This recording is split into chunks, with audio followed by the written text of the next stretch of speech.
بسم الله الرحمن الرحيم.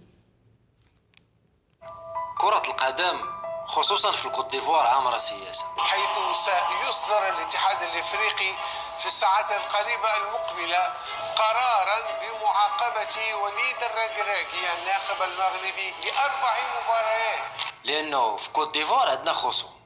الخصم الأول ديالنا اللي باقي في المنافسة راه واحد خرج، وواحد باقي في المنافسة هو جنوب إفريقيا. جنوب إفريقيا كيهمها بزاف أن المغرب يخسر. غادي تقولوا لي هذه كرة القدم، غادي نقول لكم لا ماشي كرة القدم، هذه سياسة، وهذه كتسمى الدبلوماسية الناعمة ولا الدبلوماسية الرياضية اللي بلا ما نخبي عليكم أن المغرب ناجح فيها. المغرب خصو يطيح، ملي كنقولوا المغرب خصو يطيح، المغرب عنده واحد الربان اللي كاين تماك سميتو وليد الركراكي. وليد الركراكي طاح في الفخ، ماشي طاح في الفخ حيت هو غبي ولا طاح في الفخ حيت هو انسان سذج، ولكن طاح في الفخ لانه تعامل بمنطق كرة القدم. انت وليد الركراكي سفير ديال الرياضه المغربيه، وهما كيتسناو لك غير بحال هاد الغلطات. انت الا ما كتعتبرهاش غلطه هما كيعتبروها حفره وتحتي فيها. ولكن انا اكيد انه بزاف ديال المؤشرات كتقول لنا بانه سينقلب السحر على الساحر. نقراو واحد القراءه في هاد الحلقه الاخوان اللي غادي تكون سياسيه رياضيه، لانه الرياضه دابا معجونه بالسياسه. نركزوا على هذا الموضوع لانه مهم بزاف. كما بالنسبه لهم هما خصوم المملكه، سقوط وليد الركراكي مهم بزاف. ونقولوا بسم الله الرحمن الرحيم، ونصليو دائما على الحبيب المصطفى، ونبداو على بركه الله. اولا الاخوان، واحد الحاجه اللي زوينه بزاف هي الفرحه ديال الكوت ديفوار بانه المغرب اهلهم.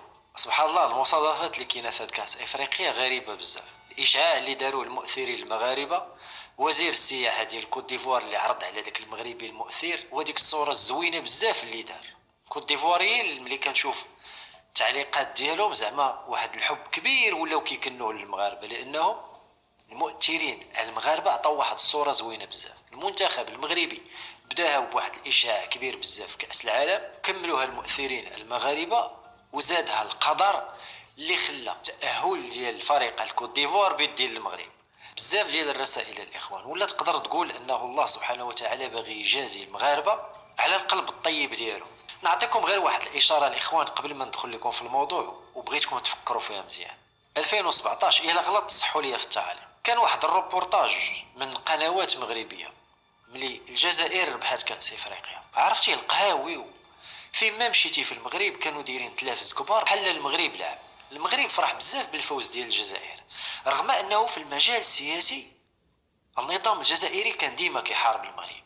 واش المغاربه كانت على عينيهم غشاوه، ولا المغاربه ما كانوا سايقين الخبار، ولا المغاربه ديك الوقيته ما كانوش كيفهموا في السياسه، ولا وسائل التواصل الاجتماعي ما كانتش فاضحه النظام الجزائري. لا ماشي هادشي، لانه المغاربه واحد الشعب طيب، لانه المغاربه كما كنقولوا بالشعبيه ديالنا كنديروا النيه وراكم عارفين مع من كنباتوا، زعما كنخليوها على الله.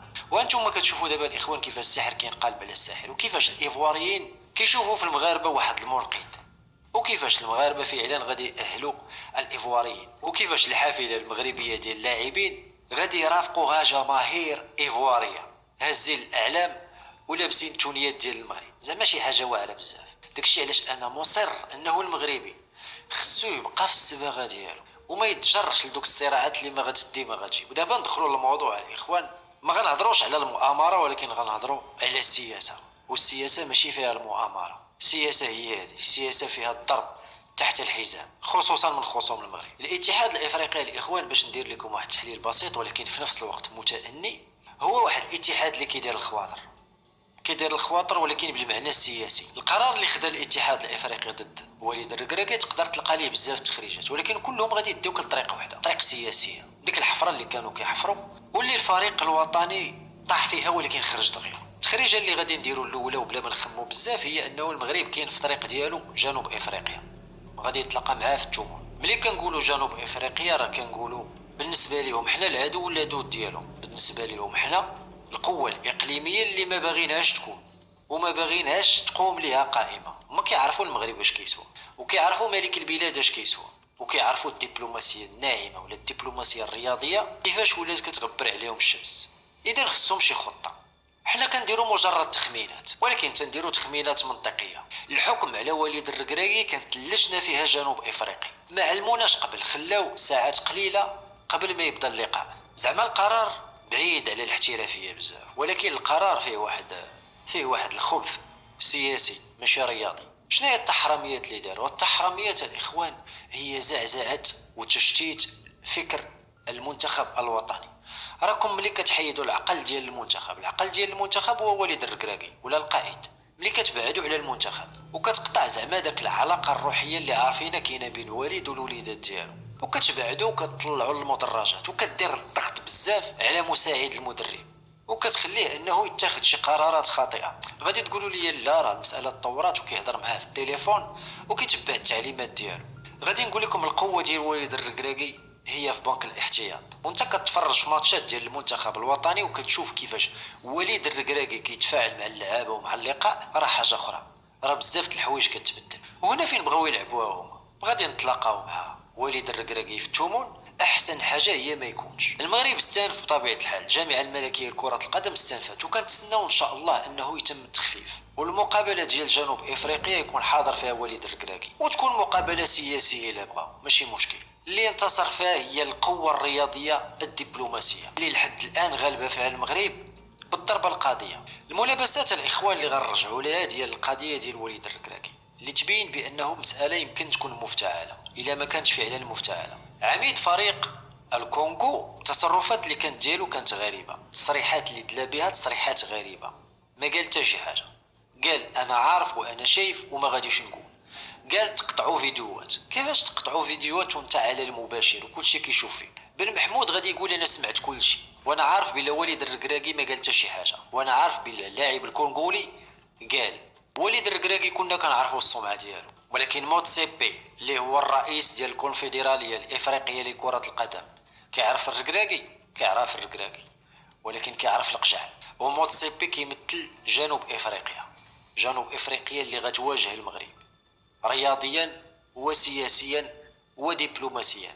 موتسيبي غادي يبغي جنوب افريقيا تخسر؟ لا ما غاديش يبغي. وليد الركراكي عرف راسو بلا سقط في الفخ. غادي تقولوا لي باش عرفتها؟ غادي نقول لكم اللي سمعت التعليق ديالو في الندوه الصحفيه. قال واحد الحاجه مهمه بزاف وهنا خدينا منها الاعتراف ديالو انه طاح في الفخ وانه ما غاديش يعاود يطيح في الفخ. قال مره اخرى غادي نصافح فقط المدرب وما غادي نبقى نصافح حتى شي واحد. هذا اعتراف صريح من وليد الركراكي انه كان ضحيه مؤامره، الا ما كانتش من اللاعب الكونغولي راه هي مؤامره من جهات اخرى. الهدف منها الاخوان ماشي اسقاط وليد الركراكي بوحده، ماشي اسقاط المنتخب الوطني، ولكن كبح الدبلوماسيه الرياضيه اللي كما قلنا الاخوان بدات كتدرق عليهم الشمس. الاشعاع ديال المغرب في كاس العالم، وصول ديالو لنصف نهائي كاس العالم، راه ضرات الاعداء بزاف، راه خصكم تعرفوها. الاشعاع ديال المغرب دابا في كاس افريقيا في الكوت ديفوار، التعامل ديال الشعب الكوت ديفواري مع المنتخب الوطني المغربي شي حاجه لا تصدق، شي حاجه غادي تطير عليهم النعاس. اذا بالنسبه لهم المغرب بارك ماشي كينتصر غير في المقابلات، وانما بارك تينتصر دبلوماسيا. وحنا كنا كنعرفوا السياسه الملكيه في القاره ديالنا اللي هي افريقيا ومعالجه الاختلالات اللي كانت بعد ضم مرتزقه البوليزاريو الى الاتحاد الافريقي.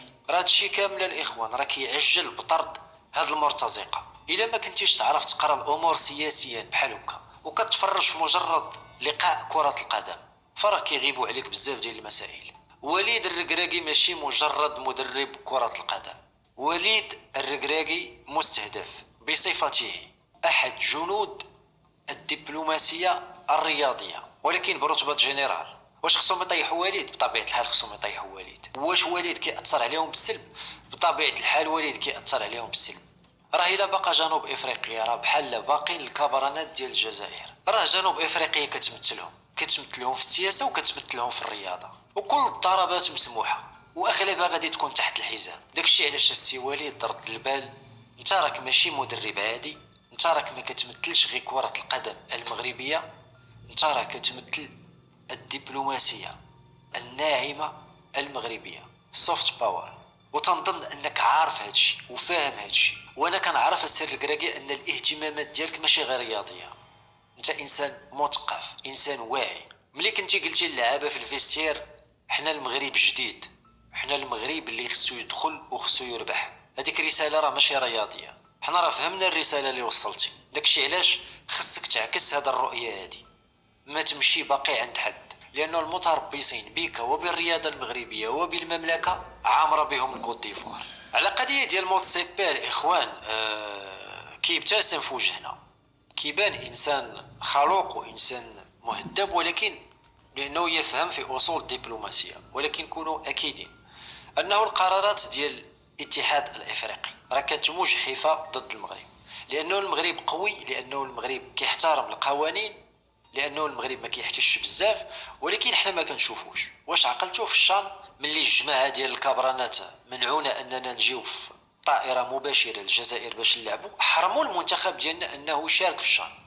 واش تعاقبت الجزائر ولا الاتحاد الجزائري؟ ما تعاقبش. واش هذا ماشي اجحاف؟ بطبيعه الحال اجحاف. المغرب قال شي حاجه؟ المغرب ما قال حتى شي حاجه. المغرب غادي في الطريق ديالو. ولكن راه المعاكسات ديما كانت. الحمد لله ان عندنا السي القجع اللي هو عضو نافذ في الفيفا وفي الاتحاد الافريقي، ولولا ذلك راه كان يمكن لكم تشوفوا اقصاء الفريق الوطني بطريقه اللي ما تقدرش تدخل لكم لعقلكم. راه القجع راه شاد الصهد بزاف على المنتخب الوطني. المقابلة الجاية الإخوان ما بين جنوب إفريقيا والمغرب غادي تكون مقابلة دبلوماسية، مقابلة سياسية، مقابلة رياضية، ولكن تحمل عناوين ثقيلة لا علاقة لها بالرياضة، ولكن عندها علاقة بالتفوق على المستوى الإفريقي وملفات شائكة. تفرج في كرة القدم، شجع الوليدات، وعرف بأن البلاد ديالك تتخوض حرب سياسية. تبارك الله عليكم الإخوان. خوتي مرافقة إن شاء الله.